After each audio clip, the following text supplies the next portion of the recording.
आध्यात्मिक कहानियाँ। नमस्कार दोस्तों, स्वागत है आप सभी का एक बार फिर से आपके अपने पसंदीदा YouTube चैनल आध्यात्मिक कहानियों में। दोस्तों, आज मैं आपके समक्ष प्रस्तुत करने जा रही हूँ महाभारत युद्ध की समाप्ति।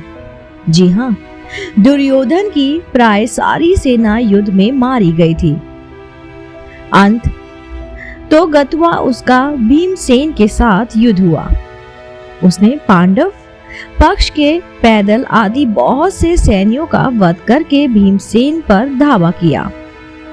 उस समय गदा से प्रहार करते हुए दुर्योधन के अन्य छोटे भाई भी भीमसेन के ही हाथों से मारे गए और राजा दुर्योधन की ऐसी दशा देखकर अपने पिता द्रोणाचार्य की मृत्यु का स्मरण कर अश्वत्थामा अधीर हो गया। छुपकर वह पांडवों के शिविर में पहुंचा और घोर काल रात्रि में कृपाचार्य तथा कृतवर्मा की सहायता से पांडवों को बचे हुए वीर महारथियों को मार डाला। केवल यही नहीं, उसने पांडवों के 5 पुत्रों के सिर भी अश्वत्थामा ने ही काट डाले। अश्वत्थामा के इस कुकर्म की सभी ने निंदा की, यहाँ तक कि दुर्योधन तक को भी ये अच्छा नहीं लगा। पुत्रों के हत्या से दुखी द्रौपदी विलाप करने लगी। उसके विलाप को सुनकर अर्जुन ने उस नीच कर्म हत्यारे ब्राह्मण के सिर को काट डालने की प्रतिज्ञा की। अर्जुन की प्रतिज्ञा सुन अश्वत्थामा भाग निकला। श्री कृष्ण को सारथी बनाकर एवं अपना गांडीव धनुष लेकर अर्जुन ने उसका पीछा किया। अश्वत्थामा को कहीं भी सुरक्षा नहीं मिली तो वह भय के कारण उसने अर्जुन पर ब्रह्मास्त्र का प्रयोग कर दिया। अश्वत्थामा ब्रह्मास्त्र को चलाना तो जानता था, पर उसे लौटाना नहीं जानता था।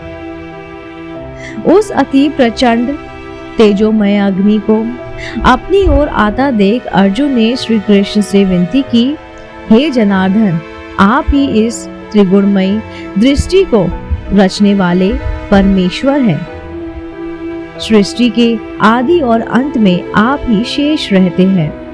आप ही अपने भक्त जनों की रक्षा के लिए अवतार ग्रहण करते हैं।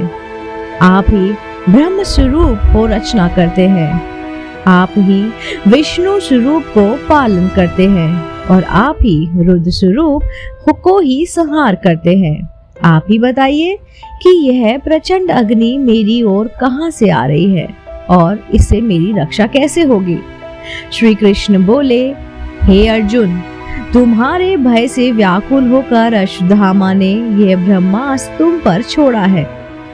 इससे बचने के लिए तुम्हें भी अपने ब्रह्मास्त्र का प्रयोग करना होगा, क्योंकि अन्य किसी अस्त्र से इसका निवारण नहीं हो सकता। श्री कृष्ण की इस मंत्रा को सुनकर महारथी अर्जुन ने भी तत्काल आचमन करके अपना ब्रह्मास्त्र छोड़ दिया। दोनों ब्रह्मास्त्र परस्पर भिड़ गए और प्रचंड अग्नि उत्पन्न होकर तीनों लोगों को लप्त करने लगी। उसकी लपटों से सारी प्रजा दग्ध होने लगी। इस विनाश को देखकर अर्जुन ने दोनों ब्रह्मास्त्रों को लौटाकर शांत कर दिया और झपटकर अश्वत्थामा को पकड़कर बांध लिया। श्री कृष्ण बोले, हे अर्जुन, धर्मात्मा सोई हुए, असावधान, मतवाले, पागल, अज्ञानी, रतहीन स्त्री तथा बालक को मारना धर्म के अनुसार वर्जित है। इसने धर्म के विरुद्ध आचरण किया है। सोए हुए निरपराध बालकों की हत्या की है। जीवित रहेगा तो पुनः पाप करेगा। अंत तत्काल इसका वध करके और इसका कटा हुआ सिर द्रौपदी के सामने रखकर अपनी प्रतिज्ञा पूरी करो।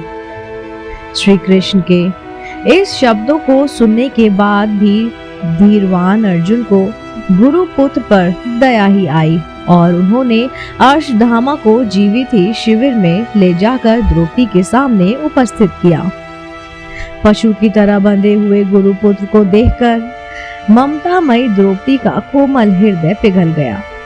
उसने गुरुपुत्र को नमस्कार किया और उसे बंधन मुक्त करने के लिए अर्जुन से कहा, इसके वध करने से मेरे मृत पुत्र लौट कर तो नहीं आ सकते ना, आप इन्हें मुक्त कर दीजिए। द्रौपदी के इस न्याय तथा धर्म युक्त वचनों को सुनकर सभी ने इतनी प्रशंसा की उनकी, किंतु भीम का क्रोध शांत नहीं हुआ।